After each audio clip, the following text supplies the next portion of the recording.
The small town of Hawkins had always been quiet during the daytime, but at night, shadows moved differently here.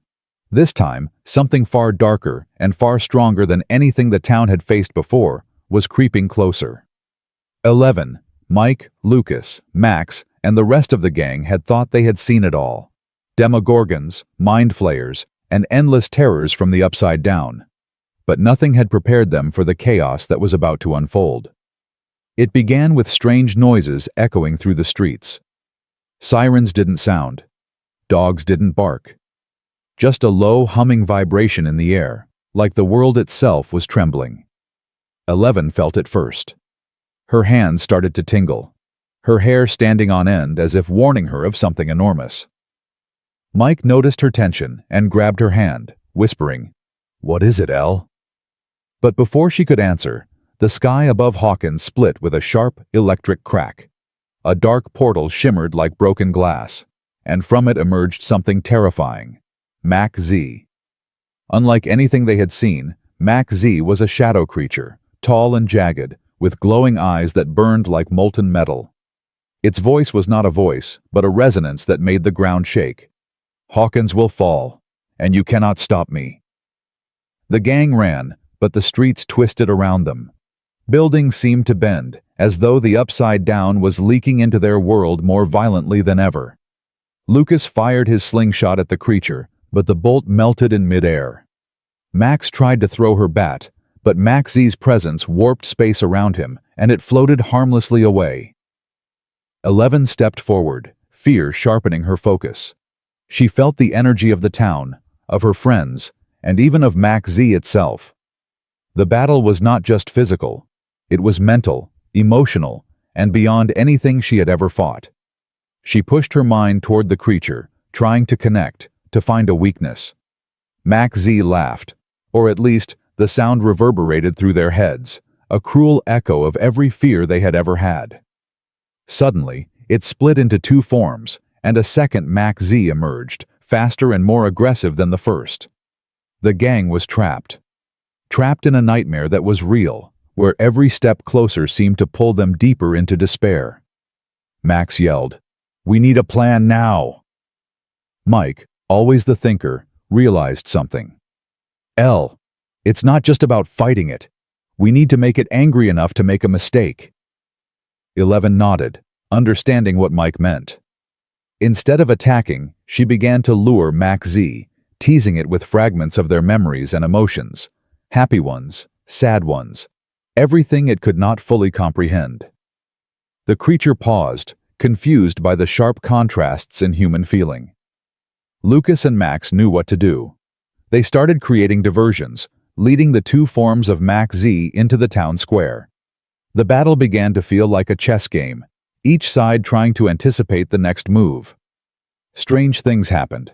The streetlights flickered and glowed with a strange purple energy, and objects around them levitated, caught in the tug-of-war between 11 and Max Z. Suddenly, 11 sensed a crack in Max Z's energy, a moment of vulnerability. She reached deep, pulling from memories of her friends, of Hawkins, of everything she had ever loved. "You don't belong here!" she shouted. Her psychic power exploded in a wave of light that knocked Max Z off balance. But just when it seemed they had a chance, a new terror appeared. Shadows within shadows, smaller creatures that slithered from the portal's edge. The gang realized that Max Z was not alone. It had brought an army. Panic rose, but so did determination. Each friend had a role. Max's agility, Lucas's strategy, Mike's courage, and 11's power. Together, they were stronger. The town square became a battlefield of light and shadow. Max Z roared, its forms twisting and warping, striking with immense speed. But every time it struck, the gang anticipated, dodged, and countered. Slowly, they pushed it toward the portal. 11 focused everything she had on one final attack. Her mind and heart fused, creating a psychic force stronger than she had ever unleashed. "Hawkins belongs to us!" she screamed. A blinding light shot from her, striking Max Z and its shadows, forcing them backward toward the shimmering portal. With a final, ear-splitting scream, Max Z was sucked into the portal. The shadows disappeared, leaving the streets of Hawkins eerily quiet again. The portal closed, and the town seemed to breathe a sigh of relief. The gang collapsed, exhausted but victorious. 11 sat in the middle of the square, trembling from the effort. Mike held her close. Lucas wiped sweat and grime from his face. Max smiled, though she looked shaken. They had survived. For now. But as they looked around, they noticed something unsettling. The ground had changed. Strange cracks pulsed with faint, eerie light. Hawkins was safe, for the moment, but the battle had left scars. And deep down, they knew one truth. Max Z might be gone, but its essence had touched their world. The real horror might only just be beginning. A whisper carried in the wind, barely audible. "I'll be back." The night was silent again, but this silence carried weight. Hawkins had survived one battle, but somewhere beyond the darkness, a shadow waited.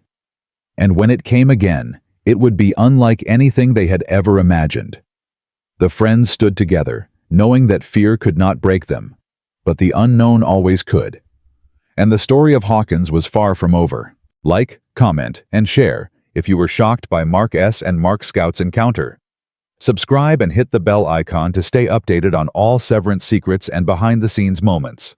Watch full video on my YouTube channel for the complete mind-blowing scene.